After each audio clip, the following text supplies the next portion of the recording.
আসসালামু আলাইকুম প্রিয় বন্ধুরা, দেশীয় প্রবাসে যে যেখান থেকে দেখছেন সবাইকে শুভেচ্ছা জানাচ্ছি। আশা করছি যে যেখানে আছেন ভালো আছেন, নিরাপদে আছেন। ঢাকা বিমানবন্দর সড়ক এবং সেই বিমানবন্দর সড়কের সামনের যে চিত্র, সেই চিত্রটা দেখাবো। এখানে অনেকগুলো প্রজেক্টের কাজ চলমান, পাশাপাশি ঈদের ছুটি।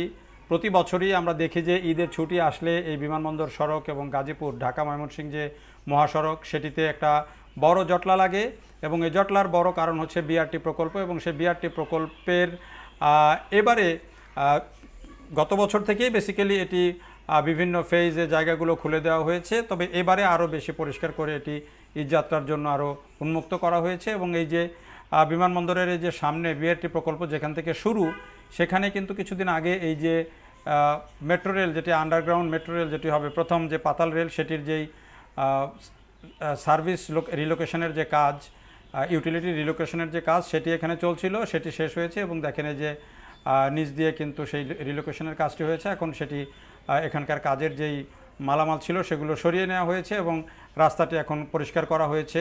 আর এই যে বিমানবন্দরের সামনের যেই জায়গাটি, ঠিক হজের মিনার যেখানে ছিল, গোলচক্কর যেটি ছিল, সেখানে দেখেন এই জায়গাগুলো মোটামুটি পরিষ্কার পরিচ্ছন্ন করে দেওয়া হয়েছে। যেসব বিভিন্ন ধরনের যে নির্মাণ সামগ্রী পড়েছিল সেগুলোও একটু সরিয়ে দেওয়া হয়েছে।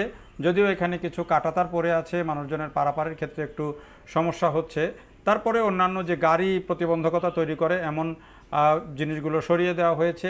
ফলে এখানে আর এই যে গাড়ির জটলা, সেই জটলাটি এবছর নেই বললেই চলে। মোটামুটি যেহেতু এবার এমনিতেই লম্বা ছুটি, অনেক আগে থেকেই মানুষজন বাড়ি যাওয়া শুরু করেছেন। যেহেতু রোজার আগেই শিক্ষা প্রতিষ্ঠান বন্ধ হয়ে গেছে, ফলে আগেই যারা শিক্ষার্থী বা পরিবার যাদের ছিল গ্রামে ঈদ করতে যাবে, তারা অনেকেই আগেই পাঠিয়ে দিয়েছেন। ফলে সব মিলিয়ে রাস্তায় কিন্তু একটা স্বস্তির পরিবেশ দেখা যাচ্ছে। আর যেহেতু ছুটিটাও লম্বা, প্রায় 11 দিন, কেউ যদি একটু ম্যানেজ করে নিয়েছে সরকারিভাবেই 9 দিন পরে, সাথে যদি কেউ একটা দিন ম্যানেজ করতে পেরেছে, তাহলে 11 দিন ছুটি।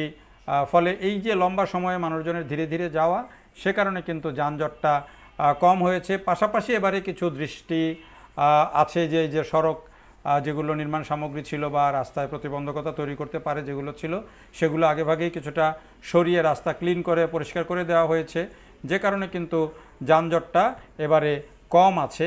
একদিকে লোকজন আগে থেকে যাওয়া শুরু করেছে, আর একদিকে বিভিন্ন পয়েন্টে সড়কটা যেই খুলে দেওয়া হয়েছে, যেমন অনেকগুলো উত্তরবঙ্গে যাওয়ার ক্ষেত্রে যে অনেকগুলো জায়গায় ব্রিজ খুলে দেওয়া হয়েছে।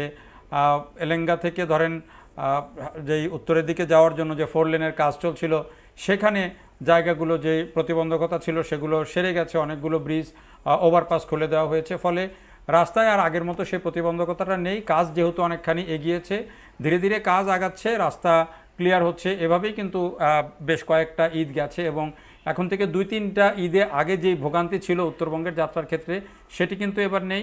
ময়মনসিংহের ক্ষেত্রেও একই। গাজীপুরে একটা সবচেয়ে বড় যানজটের পয়েন্ট ছিল যে চৌরাস্তা, গাজীপুর চৌরাস্তা। সেই চৌরাস্তায় যেহেতু উপরে ফ্লাইওভারগুলো খুলে দেওয়া হয়েছে, র্যাম্পগুলো খুলে দেওয়া হয়েছে, বিআরটি প্রকল্পের সব র্যাম্প খুলে দেওয়া হয়েছে, চৌরাস্তার যেই র্যাম্প সব দিকে ওঠানামার সেগুলো খুলে দেওয়া হয়েছে। ফলে গাজীপুরের যানজটটাও কিন্তু আর আগের মতো নেই। এ কারণে এই যে প্রকল্পগুলো, বড় প্রকল্পগুলো বাস্তবায়ন হচ্ছে ধীরে ধীরে, সেগুলোর সুফল কিন্তু এখন মানুষ পেতে শুরু করেছে। এবং এবারের ঈদ যাত্রা কিন্তু তার একটা বড় প্রমাণ যে একদিকে লম্বা সময় ধরে মানুষের যাওয়া আসা, আর একদিকে এই প্রকল্পগুলো বিশেষ করে উত্তর এবং ময়মনসিংহের দিকে এবং দক্ষিণাঞ্চলের দিকে পদ্মা সেতু হয়ে এই সড়কগুলোতে কিন্তু খুব বড় ঝামেলা কাউকে পোহাতে হয়নি।